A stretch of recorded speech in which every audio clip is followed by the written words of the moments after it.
Waalaikumsalam warahmatullahi wabarakatuh. Berjumpa kembali bersama saya Wong Ganteng sak dunyo.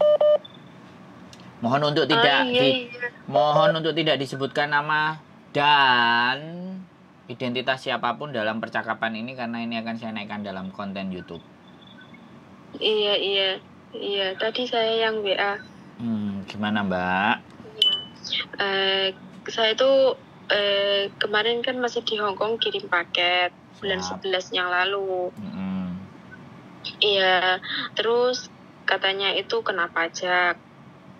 Pajak tas Dior itu loh. Itu saya kan nggak tahu itu asli atau KW, soalnya itu hadiah dari ulang tahun saya dari temenku gitu. Terus katanya pihak bea cukai itu dianggap asli gitu loh.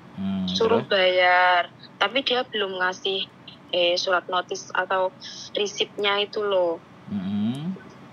Cuma di arah-arah itu katanya 5 jutaan gitu. Terus katanya itu masih di Surabaya. Terus saya kan di WA pihak dari Indonesia itu suruh bayar gitu loh. Tapi kan saya nggak mau bayar toh itu. Terus dianya bilang suruh apa itu cari invoice pajak asli. Terus sudah saya carikan, katanya diproses dari sekarang sampai sekarang itu belum datang juga loh. Dari bulan 11 sampai sekarang hampir 7 bulanan itu hilang atau gimana kan saya nggak tahu. Terus saya lapor ke pihak Hongkongnya situ, dari Cargonya itu katanya tak bantuin gitu. Terus tadi sudah saya konfirmasikan ke pihak Indonesianya, katanya apa itu, saya telepon beberapa kali itu kan nggak jawab toh. Terus di chat itu nggak balas juga. Terus tadi aku sempat bilang apa diviralkan aja gitu, dia langsung balas itu ngomongnya gini, kamu katanya nggak mau bayar,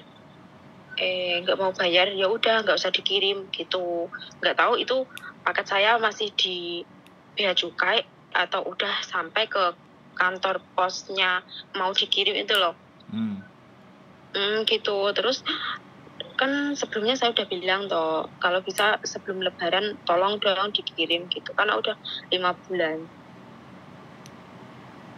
Saya tuh nggak tahu itu paketnya udah masih ada atau hilang, karena nggak ada konfirmasi sama sekali, nggak dikasih tahu. Terus katanya suruh bayar 5 juta lebih, tapi resipnya itu nggak dikasihkan ke saya. Kena pajaknya itu berapa, saya nggak tahu. Terus tadinya bilang, telepon, katanya suruh bayar 10 juta, gitu, tas Dior. Nah, yang sampean hubungi itu benar-benar dari bea cukai resmi apa bukan? Bukan. Kan saya kan pernah bilang, dianya bilang gini ke saya, kamu sendiri cek ke bea cukai gitu, mana nomornya, nggak dikasih, suruh cari di Google. Di Google itu kan ada banyak bea cukai, yang mana saya telepon kan gitu toh, saya nggak tahu. Terus dia bilang cari tahu di apa itu, aku dikasih linknya dulu. Terus dia bilang diproses sampai sekarang tuh nggak ada kabar. Nah, nomor telepon itu sampean telepon itu dia sebagai siapa? Itu sebagai posnya di Indonesia gitu loh. Apa cabang, perwakilan cabang atau bagaimana? Nggak tahu, dia tuh nggak bilang. Loh. Sampean nuntutnya ke Hong Kong, jangan ke Indonesia. Iya. Aku sudah teleponnya ke Hong Kong, katanya dia mau terus? Mau bantu. Terus nanti tak teleponnya ke Indonesia gitu. Terus? Nah, terus dari sekarang itu belum ada konfirmasi. Terus saya telepon lagi tadi. Terus dia bilangnya, saya masih kerja, nanti saya telepon. Saya tunggu sampai sekarang nggak ada telepon. Terus dulu dia bilangnya gini, Indonesia itu juga gitu, mau lebaran itu cari-cari uang gitu. Kan saya jadi bingung, ini kena pajak beneran apa enggak, kan gitu loh. Karena gini loh Mbak, sampean nge-tracking barang itu sampean sudah nyampe dan enggak, itu dari resit di Hong Kong yang harus sampean kejar. Gitu loh. Jadi Hong Kong yang harus sampean kejar itu paketan Hong Kong. Terus habis itu jasa paketan kerjasamanya pakai paketan apa di Indonesia kalau sampean memang mau cari-cari barang itu gitu loh. Bisa dipahami nggak paketannya? Ya kan? Jadi sekali lagi nomor yang sampean saya tanya, lah kenapa kok reconnecting? Diajak ngomong serius malah kayak gini. Halo Mbak. Halo ya, saya di sini. Cari sinyal yang tepat Mbak. Sampean tadi barusan jalan kaki Bang, geser, jadi sinyalnya nggak masuk. Oh iya. Jadi sampean pastikan nomor itu. Nah kita ya kalau bantu kita nggak bisa bantu. Cuman kita mau nyampein resit sampean itu yang harus ditunjukkan ke Hong Kong. Hong Kong bagaimana paketannya? Iya sudah saya berikan itu. Terus? Resitnya.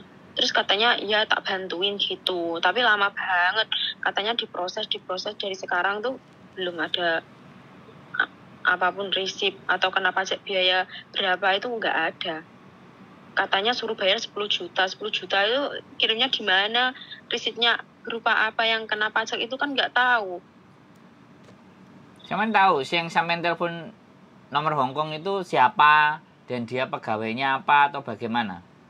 Itu yang punya Cargo itu loh. Yang punya itu apa ya, bos paket gitu loh katanya. Iya. Terus ditanyakan ke dia nomor Indonesianya yang menerima yang bekerja sama dengan Anda apa gitu loh. Kalau sampean mau, kalau sampean ketemu, sampean bisa laporkan. Kalau sampean memang mau nuntut barang itu loh ya. Kalau sampean mau nuntut paketan itu resitnya sudah ada. Jadi kalau mau diramekan di Hong Kong kita ramekan di Hong Kong. Ke sana juga. Iya, saya sudah telepon ke Hong Kong. Itu berkali-kali saya teleponnya. Direkam nggak? Oh, belum itu. Nah. Tapi aku ada apa itu? Dia ya mau apa itu chat aku dan voice note itu masih ada. Kalau sampean nggak ngerekam kan otomatis kita nggak ngerti apa yang dia omongan beres apa enggak. Kalau sampean ada yang direkam kan nanti sampean bisa curhat terus rekamannya sampean tunjukin ini saya sudah telepon tidak ada jawaban kan enak. Artinya kita juga mau nuangin kayak gitu kan mesti harus ada buktinya gitu loh. Ya, kemarin kan teman saya kan 3 anak toh yang bareng banget sama aku itu daerahnya sama. Terus yang satunya itu 3 bulan lebih nyampe, tapi 1 boxnya itu hilang. Dia kirim 2 box, terus yang satunya hilang. Terus yang kedua itu udah hampir 6 bulan baru aja dia dikenakan pajak 1.700.000, tapi anaknya itu nggak mau bayar. Soalnya itu apa ya, celana bekas sama baju bekas itu masuk kena pajak gitu loh. Ya benar. Sama gitu. Terus dia kan nggak mau bayar toh. Dia itu mengelak, nggak mau bayar intinya. Terus marah-marah itu. Tapi 1 minggu kemudian barang itu sampai ke rumah. Terus yang ketiga itu punya saya itu sampai sekarang belum ada, belum datang. Karena memang jadi masalah di sana itu random check ya Mbak, random. Jadi kadang ada yang nyampe, kadang ada yang enggak. Makanya sampai detik ini saya sudah enggak pernah pakai lagi. Iya, terus kan, situasi. Tadi kan mbaknya yang Hong Kong itu telepon saya yang di pos itu loh. Pos gitu. Nah, kan tadinya saya konfirmasi sama pihak yang di Indonesia, dia bilang kan ya udah kalau viralin aja gitu. Terus akunya kan langsung telepon ke Hong Kong. Gimana ini kok mau diviralkan ini gimana, kan saya juga nggak enak toh kalau diviralkan nanti betul-betul dia yang salah atau pihak bea cukai yang salah, kan saya nggak tahu. Terus mbaknya yang di pos itu telepon saya katanya apa nggak mau bayar gitu. Saya itu kalau nyata-nyata kena pajak saya mau bayar, tapi pajaknya nggak tahu berupa apa-apa gitu kan, saya nggak tahu. Jadi saya nggak bayar dong. Naikin aja di TikToknya sampean ibaratnya atau sosial medianya sampean. Ya itu teman saya yang kena pajak 1.700.000 itu sudah viralkan dia loh di Facebook. Iya, naikin terus lagi. Itu tahu. Terus dia pasti tahu, terus katanya jangan diviralin dong gitu. Kemarin saya telepon sama pihak Hong Kong, saya juga gini, nanti kamu saya laporkan ke polisi kalau benar-benar nggak bertanggung jawab, saya kan gitu. Terus dianya bilang, jangan diproses dulu lah, gimana nanti hasilnya kan gitu. Sampai sekarang. Ya udah digas aja kan, bukti tanda terimanya kan sampean masih pegang. Udah selesai aja. Iya. Sampean buktinya, apalagi kalau memang rekaman pembicaraan sama mereka itu juga ada, malah tambah kuat lagi, tambah enak lagi. Makanya kadang-kadang anak-anak itu cuman miralin nota.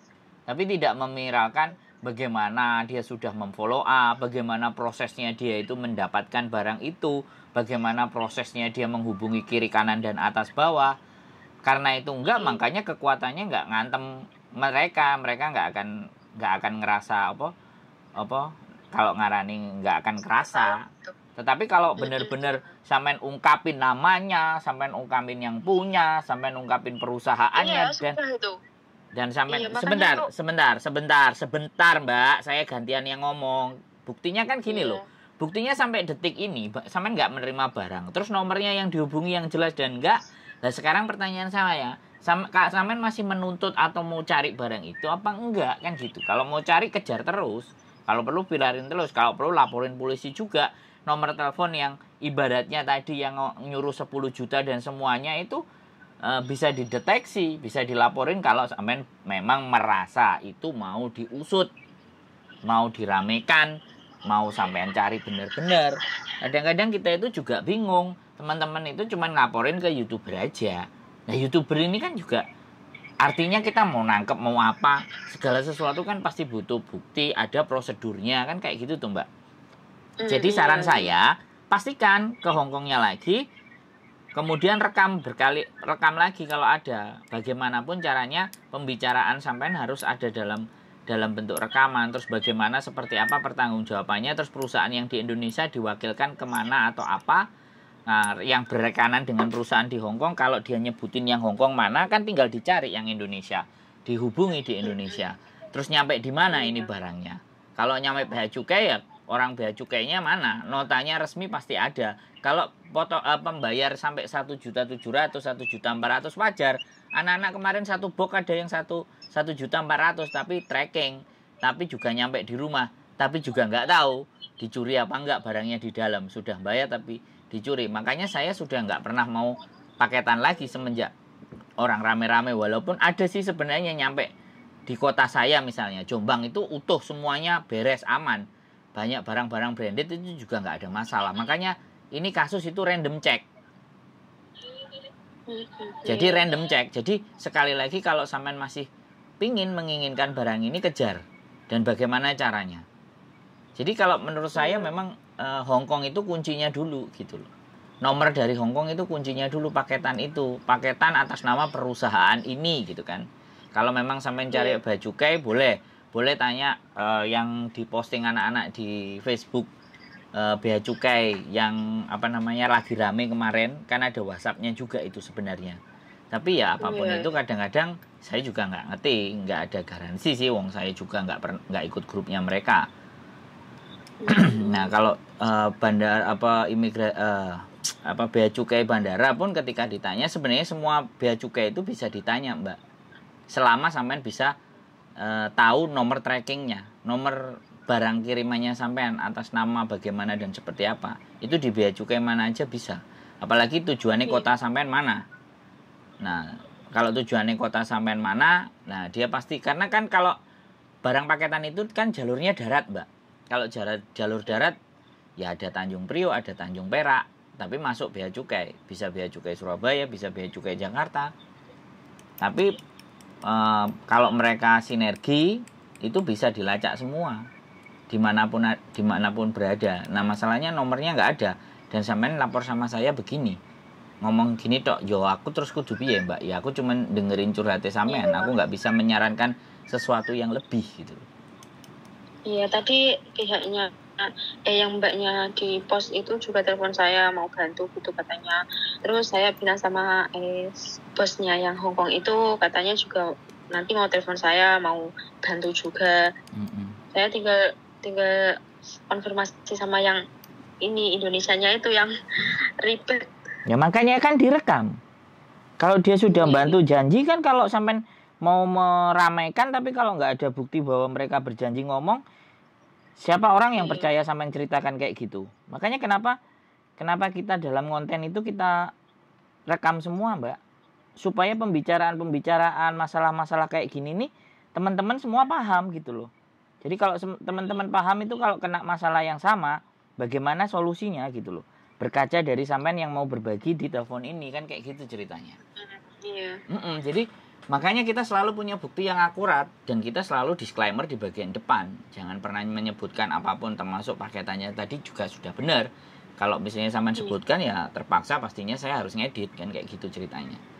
Nggak ada masalah. Makanya nggak apa-apa kalau sampean tetap berjuang ya sudah, telepon terus yang mbaknya yang tadi, terus sama yang punya, terus usahakan sampean punya rekamannya.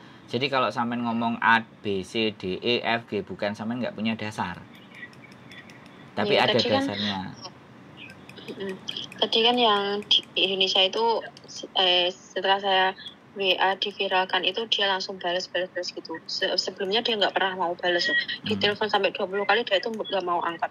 Katanya dia bilang sama mbaknya yang di Hongkong itu, saya nggak mau bayar, saya mengikhlaskan. Tapi saya itu belum bicara seperti itu. Saya bilang kalau tasnya mau diambil nggak apa-apa diambil, tapi yang lainnya tolong dong dikirim, kan aku gitu. Terus dia bilang sama mbaknya itu, katanya saya udah nggak peduli lagi sama paketan itu katanya. Kan aneh. Loh lah ya, keanehan itu kalau sampai nggak bisa membuktikan terus piye Jal? Cuma di chat aja. Ya, chatnya makanya aku chatnya itu di print di screenshot terus di print kemungkinan terus kemudian sampean miss call yang beberapa kali itu juga di screenshot juga. Jadi pembeberan viralnya itu sampean bukan tidak ada dasar gitu loh. Jadi apa ini dan bagaimana nih tanggung jawabnya, ngomongnya kayak gitu kalau nanti sampean mau bikin konten gitu loh. Nggak ada masalah, kita ngajarin teman-teman untuk benar-benar berani ngomong dan berani speak up dan punya bukti. Jangan cuman kayak gini ngomong sama aku tok kayak gini terus aku nih ngowoh. Lah terus piye Mbak? Aku kudu piye? Kan kayak gitu. Iya. Makanya kita apapun itu ceritanya kalau kita sedang berkasus ya, usahakan semuanya ada dalam rekaman. Gitu loh. Kalau enggak tadi setelah aku bilang viralkan, dia langsung telepon ke pihak yang Hongkong itu. Terus pihak Hongkong langsung telepon ke saya. Dia kan sebenarnya takut juga. Mbak, walaupun diviralkan, tapi detik ini sampai hari ini pun sampean juga belum memviralkan, sampean juga belum posting tanda terimanya, sampean juga belum bikin postingan yang atas nama paketan tersebut, nomor telepon itu juga masih aman. Coba piye miral? Tambah lama-lama sampean kena. Kalau sampean nggak punya bukti tapi cuman sampean ngoceh, mereka nuntut sampean apa nggak sampean sing jelungup. Tapi kalau ada terus tadi mbaknya bilang gini juga, nggak apa-apa kalau diviralkan, nanti yang kena juga bea cukai gitu. Sampean tak bulan segini loh, sampean tak bulan balik ngomong selalu ngomong nggak apa-apa, tapi sampean masih butuh barangnya. Jadi kita itu cuman debat nggak ada solusi gitu loh Mbak, ngerti nggak sampean? Iya ngerti. Jadi kita mau ngomongin sampai A sampai Z pun nanti sampai lama sampean juga nanti mbaknya gini, saya ngomong. Jadi saya jatuhnya itu cuman ngancani sampean ngomong, tapi nggak ada impact, nggak ada dampaknya. Nah saya ketika saya bantuku piye Mbak? Aku bukan korban, bener nggak? Kalau aku bukan korban terus aku nuntut, repotnya kan di situ Mbak. Kalau sampean punya, sampean punya bukti, sampean punya percakapan, nih loh Mas, sampean dengerin. Kalau perlu sampean tunjukin muka berani, ayo sekalian kita video call. Sekalian semuanya kita naikkan, kita ungkapkan seperti itu. Enak tuh kan? Naikinnya enak. Jadi aku pun ngomong di sosial media aku ada buktinya sampean. Kayak kemarin waktu si Faruk itu kan buktinya ada, korbannya ada. Korbannya mau ngomong, blak-blakan. Bahkan sebenarnya dia mau nggak pakai masker. Kita Mbak tolong pakai masker aja gitu. Biar walaupun sudah tahu tapi samar gitu loh maksudnya. Kalau orang nggak kenal kan ya wis nggak masalah. Walau sing kenal kan udah tahu. dan ngomong langsung kan. Iya. Lah enak kalau kayak gitu dan dia berani dan dia punya semuanya buktinya. Jadi nek awake dhewe arep dituntut maju nang pengadilan, wani, Mbak. Wani tok. Wis. Wah, akhirnya kecekel kan. Saya juga nunggu dari pihak Hong Kong itu, katanya mau panggil saya nanti dikonfirmasikan lagi gitu. Nah, besok telepon lagi. Caranya besok telepon lagi semuanya itu dan sampean rekam. Wis. Kalau perlu dijak video call ben ketok raine. Itu yang di Indonesia nggak mau loh di video call. Ya makanya kan saya jelas. berkali-kali video call. Nah, terus berkali-kali video callnya itu di screenshot kan ada tuh jamnya. Video call 1 kali, 2 kali, 3 kali, 7 kali. Lah ya wis di screenshot dan dinaikkan rame-rame. Mau di TikTok, mau di Facebook, mau di YouTube, mau di mana aja, gas wis. Nah, loh. Iya. Jadi gitu aja kalau sampean merasa bahwa barang itu bagaimana tindak lanjutnya mereka atau mesisan ben loro atine sampean ini mangkele sampean iki lego gitu loh. Cuman sampean viral notok tapi sampean enggak duwe bukti malah nyerang balik sampean, mereka repot sampean. Jadi ya, tadinya langsung telepon saya. Berapa kali telepon saya itu. Nanti tak bantuin gitu. Tapi sampean enggak punya rekamannya. Adanya cuma catatan. Diulang lagi. Direkam. Nanti kalau dia telepon lagi. Nggak usah, sampean yang follow up. Terus rekamannya udah di samping sampean sudah. Mau nggak mau kayak gitu. Kalau perlu di video call sekalian, Pak boleh nggak video call, kamu pingin lihat wajahnya sih Pak, ngono aja sekalian, tantangin sekalian wis. Kalau dia nggak mau dan sudah direkam kan enak ngunggah none. Nah ternyata nih paketan. Gak gelem, jak video call gak gelem, jak ndelok rupane ya mo. Piye nek ngene iki ceritane, guys? Bagaimana menurut kalian? Kan aku bingungnya itu. Nah, itu hilang atau gimana? Gak ada kabar sama sekali. Bukan, gak ada barangnya kabar. Itu juga ada, masih tertahan. Asli nek menurut saya barangnya itu semuanya gak ada yang hilang. Tapi kalau sudah lama ada juga yang dihanguskan. Tapi aku ngerti kalau ada yang barang bagus mesti diambil. Saya soalnya juga punya teman. Saya juga punya teman yang ada di paketan. Waktu dia datang ke Bea Cukai di wilayah Surabaya atau apa itu saya difotoin. Jadi paketan-paketan yang dari Hong Kong itu loh terus dibakar. Dia pernah masuk. Providernya perusahaan yang dia kerja di situ itu waktu itu ada beberapa paketan yang mereka musnahkan karena sudah lama ngendon tidak diambil karena memang surat tagihannya udah nyampe tapi nggak digubris dalam jangka beberapa waktu ya terus dibakar, dimusnahkan. Tapi kan sebelum dimusnahkan ya sampean kan ngerti dewe Mbak. Nggak usah diomongin kan kayak gitu aja ya. Sampean ulangi lagi, follow up mereka, sampean rekam. Baru kalau sampean mau naikin rame-rame biar di Hongkong tambah seru lagi paketan. Iya. Ngejos lagi. Dari Hongkong semua yang kena kasus. Yes, jadi kayak gitu Mbak. Ya. Kebanyakan dari Hongkong. Iya. Semangat pokoknya ya. Jadi lebih cerdas, lebih cerdas lagi, lebih berani lagi, lebih nyiapkan untuk alat buktinya. Oke? Iya. Sehat dulu. Jangan lupa nanti di tag saya kalau udah viralin ya. Biar saya juga nengok. Matur sembah nuwun. Bye bye. Assalamualaikum. Salam.